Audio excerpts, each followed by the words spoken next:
शौर्य, आज मुझे बहुत अच्छा लग रहा है दादा कि आज आप बहुत ही अच्छे विषय पे, बहुत ही अच्छे वातावरण में और बहुत अच्छे से आप जो डिस्कशन करा रहे हैं।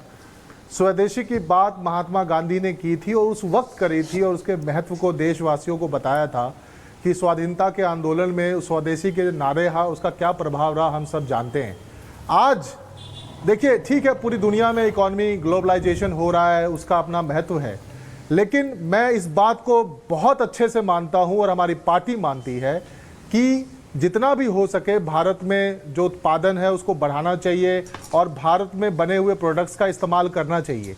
लेकिन केवल नारे से और भाषण से काम नहीं चलेगा। मैं उस तमाम देश को जो कि पाकिस्तान के साथ खड़ा था उसको मैं दुश्मन देश मानता हूं और ये व्यापार का जो धंधा है वो बंद होना चाहिए, खास करके उन देशों से जो कि पाकिस्तान के साथ खड़ा था, ना कि भारत के साथ खड़ा था। ऐसी कोई चीज नहीं है जिसका उत्पादन भारत में नहीं हो सकता है। सरकार को ऐसी पॉलिसी बनानी पड़ेगी, ऐसे लोगों को सपोर्ट करना पड़ेगा, ऐसी इंडस्ट्री को सपोर्ट करना पड़ेगा। क्योंकि हमने देखा है पास्ट में कि आपने देखा कि नोटबंदी जब हुई थी तो सबसे पहले किसी इंडस्ट्री को चोट लगा था तो स्मॉल स्केल इंडस्ट्री थी। आपको याद है कि जब जीएसटी का पुअर इंप्लीमेंटेशन हुआ तो सबसे ज्यादा नुकसान स्मॉल स्केल और मीडियम स्केल इंडस्ट्री को हुआ। आपने देखा कि पिछले कुछ सालों के अंदर में जब ईडी सीबीआई का जब रेड शुरू हुआ और एक्सटॉर्शन का धंधा शुरू हुआ तो 4,500 पूंजीपति देश छोड़कर विदेश चले गए। उससे देश का नुकसान होता है। जिनको मैन्युफैक्चर करना चाहिए था, जो रोजगार पैदा कर सकते थे, लेकिन उन्हें विदेश जाना पड़ा, सिस्टम का फेलियर था, उसे दुरुस्त करने की जरूरत है। आज ही की खबर है कि चाइना की कंपनी 2700 करोड़ के लागत से उत्तर प्रदेश में 9 इंडस्ट्री खड़ी करने जा रही है, फुटवेयर इंडस्ट्री।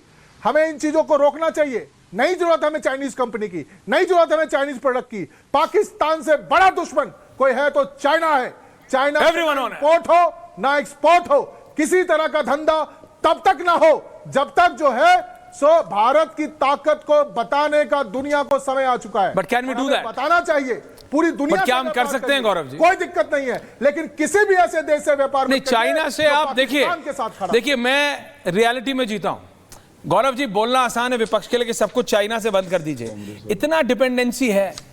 एक मार्केट में जाइए, परचून की दुकान से लेके एक नॉर्मल हार्डवेयर की दुकान पे या जिस पे हर सामान मिलता है ना, होता है ना, वो आड़त की दुकान जिसे कहते हैं, उस पे जाइए।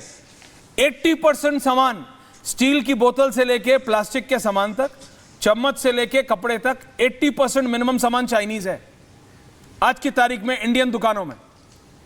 तो ये कह देना आसान है कि हम बीजेपी के साथ खड़े। गौरव भाटिया जी, सब बंद कर दीजिए।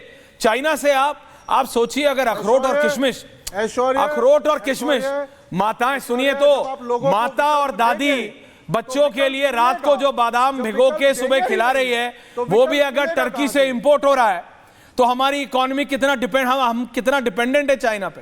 ये रातों रात नहीं किया जा सकता है। ये पॉलिटिकल, ये कोई डिबेट नहीं है। You have to systematically do it. Systematically करना पड़ेगा। गौरव भाटिया काउंटर, उसके बाद लारी जी आ रहा हूं, Satish ji coming for analysis. Gaurav Bhatia counter और फिर लारी जी आ रहा हूं। नहीं, ऐश्वर्या जी देखिए, सबसे पहले तो जहां पे एक मकसद होता है, इच्छा शक्ति होती है, तो कोई कार्य ऐसा नहीं है कि आप उसे संभव ना बना दें। Where there is a will, there is a way। तो नरेंद्र मोदी जी जब से अब देश के प्रधानमंत्री बने हैं, भारत ने बिल्कुल स्पष्टता से एक बात सुनिश्चित करी है कि हम में ये मादा है कि हम अपने स्वदेशी निर्मित जितना भी होगा उसको आगे बढ़ाएंगे। और अगर कोई ऐसा देश है जो हमारे साथ शत्रुता रखता है तो हम बिल्कुल उसके साथ व्यापार स्थगित करेंगे, व्यापार कम करेंगे। And it has to be in a phased manner. आप बिल्कुल सही कह रहे हैं कि कई बार हमें यह देखना है कि हमारा फायदा हो और शत्रु देश का नुकसान हो, तो वो धीरे धीरे संभव होता है। एक आंकड़ा मैं आपको देता हूं। जब मोदी जी प्रधानमंत्री नहीं थे, कांग्रेस की सरकार में 10 साल में जो आयात था वो 6 गुना बढ़ा था। 6 गुना। आप सोचिए, जब मनमोहन सिंह जी प्रधानमंत्री बने 2004 में, 2014 में जब वो प्रधानमंत्री नहीं रहे, 6 गुना आयात बढ़ा और ट्रेड डेफिसिट जो है 24 गुना बढ़ा था। 24 गुना। अब ये आंकड़ा मैं इसलिए देता हूं क्योंकि इसके बाद मैंने आपको बताया किस तरह से चाहे डिफेंस सेक्टर हो, चाहे एप्पल को लाना हो, चाहे टेस्ला से बात करते हुए ये कहना हो कि आप भारत आइए। आज एक इन्वेस्टमेंट हब भारत बन रहा है क्योंकि नीतियों में बदलाव आ रहा है और खासकर चीन को चोट पड़ रही है। आप देख लीजिएगा ऐश्वर्या जी, ये बहुत सालों बाद हुआ है कि हमारा जो ग्रोथ का औसत दर है 6 से 6.5%, वो चीन की औसत दर वृद्धि जो है उससे ज्यादा है।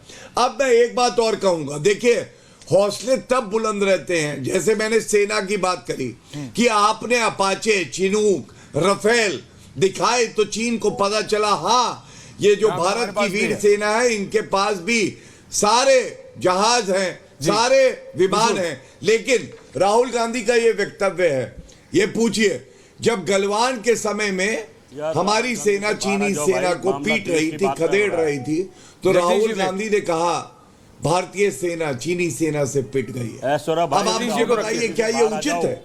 क्या ये सेना का मनोबल तोड़ने का कार्य नहीं कर रहे राहुल गांधी? क्या ये सवाल पूछा नहीं जाएगा?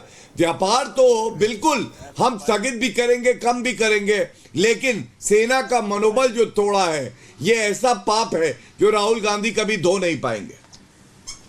क्या जगदीश जी बोलिए, फिर वो लारी जी को नींद आ रही। और एक बात मैं पूछना भूल गया ऋतुराज जी, वो जो आपने एक सफेद घर बनवाया था जिसको बीजेपी शीश महल कह रही थी, उसमें सब कुछ स्वदेशी लगा था क्या?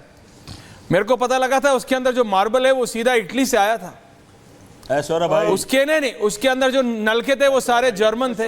हालांकि आपने उसको बीजेपी का पॉलिटिकल गिमिक बताया था, लेकिन देश की जनता ने जवाब दिया है, देश की जनता ने जवाब दिया। सतीश जी कुछ बोलना चाह रहे हैं जी? जगदीश ज्यादा बोलिए, लारी जी को नींद आ रही है। हाँ जवाब दूं ऐश्वर्या लेट मी एक एक करके आ रहा हूं जगदीश जी, जल्दी क्विक ऐश्वर्या भाई बोलिए। ऐश्वर्या भाई मामला भारत का और देश का है, बिल्कुल है। मैं कहता हूं आज इस मुद्दे पर पूरा भारत मोदी जी के साथ है, पर हमारे गौरव भाटिया जी, राहुल गांधी, प्रियंका गांधी कांग्रेस से बाहर नहीं निकल रहे हैं। भाई आप जो कह रहे हैं मनमोहन सिंह ने क्या करा, हम विपक्ष में आके बैठ गए ना भाई, आप सत्ता पक्ष में हो और मैं दावे से कहता हूं हर आदमी मोदी का समर्थन करेगा। कुछ करो, खेल मत करो, कुछ करो, एक्शन लो। ईडी को एक्टिव कर दो कि जहां भी विदेशी माल दिखेगा ईडी छापा मारेगी। अडानी के पोर्ट पर बैठा दो, बंदरगाहों पर बैठा दो, अडानी पे जरूर बैठा दो, हो जाएगा। इनको दुनिया में कुछ भी बात कर लो। थोड़ी हमने अगर ये बोला होता ना कि पाकिस्तान के सतीश जी कि पाकिस्तान में न्यूक्लियर रिसाव हो रहा है, कांग्रेस से पूछते तो कांग्रेस उसमें भी बोलती कि अडानी के पोर्ट पे चेक करा लो। ये आपको अडानी फोबिया हो गया, ये आपको अडानी फोबिया हो गया। चाइना से जाके एमओयू आपने किया था। ऋतुराज जी आ रहा हूं, आप वो बताना चाहते हैं कि आपके सफेद वाले घर में जो अभी सीज हो गया है उसमें सब कुछ स्वदेशी था या टर्किश मार्बल लगा था, बता दीजिएगा। लेकिन सतीश के सिंह जी ये इतना आसान नहीं है।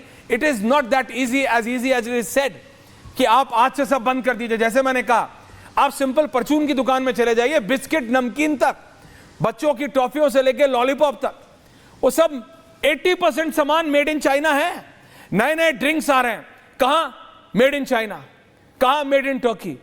काजू बादाम जो दादी भिगाव के सुबह खिलाती है गर्मी में कि तासीर ठंडी हो जाए, वो भी अगर तुर्की से आ रहा है तो ऐसा थोड़ी है कि एक रात में बंद कर दोगे आप, सिस्टमैटिकली करना पड़ेगा। देखिए हाँ, मुझे समझ में नहीं आ रहा है कि प्रधानमंत्री